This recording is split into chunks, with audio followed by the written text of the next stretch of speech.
American Subversive, a novel, by David Goodwillie. Narrated by David Drummond and Tavia Gilbert. Copyright 2010 by David Goodwillie.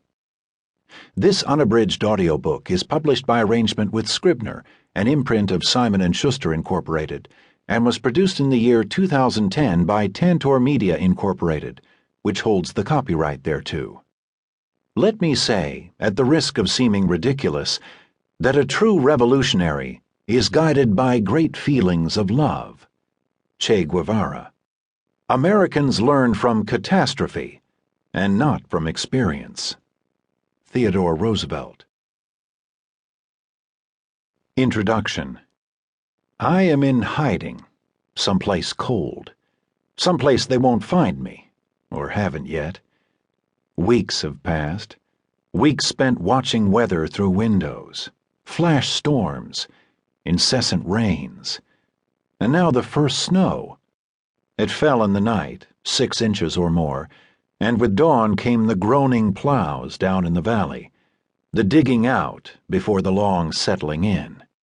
The hillsides are barren, the foliage all fallen away, leaving only the trees themselves, shivering and vulnerable.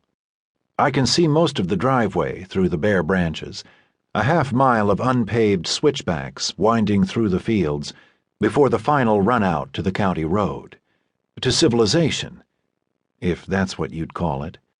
That's what I called it for a long time, or would have if I'd ever thought like that. About America, I mean. The house isn't so bad. It's a retrofitted barn with 2 low-ceilinged bedrooms upstairs, and down here, a central space for eating, working, living. Plenty of furniture, too. A jumble of cast-off antiques and yard sale specials, amassed slowly over the years. Spared, salvaged, saved. A running theme, perhaps. There is no romance in going underground, in becoming anonymous, stateless, tended to by strangers who come and go in shadows. I have no TV, no phone, no computer or internet. They're serious about communication, or the necessary lack of it, because you never know who could be listening in. The best I can do is a small radio and days-old newspapers, which my handlers bring on their twice-weekly visits. Tuesdays and Fridays at dusk. They flash their high beams at the bottom of the driveway, and again closer to the house. Otherwise, I split. That's the plan. I don't know the history of the place, but I imagine it's been used like this for a while, as a hideout, a safe house, a place to regroup and then move on. Everything here is transitory, cheap, easily left behind. Even the few decorations, the model ship above the fireplace, the sun-faded posters advertising Pan Am 747s and British rail routes to Scotland, speak to travel, to escape.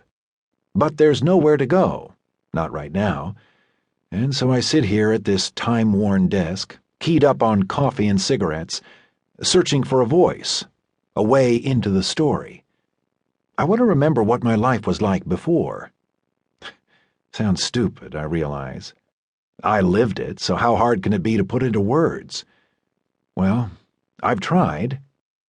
My name is Aidan Cole. For 3 years, I wrote and edited a popular New York-based blog called Roarback.com. Defined literally, a roarback is a defamatory falsehood published for political effect. But I wanted the grand old word to stand for all the defamations and falsehoods published and proffered in our irreverent media age. Indeed, my blog was a wryly cynical and slightly subversive examination of the Fourth Estate's daily lies and blunderings, a kind of meta-media. Oh, you know all that already. And you know much of what's to follow as well.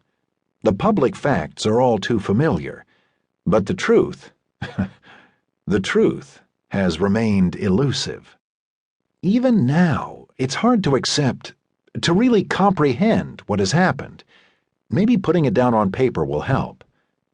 Somewhere out there, and I wish I knew where, Paige Roderick is doing the same, using words to explain her actions.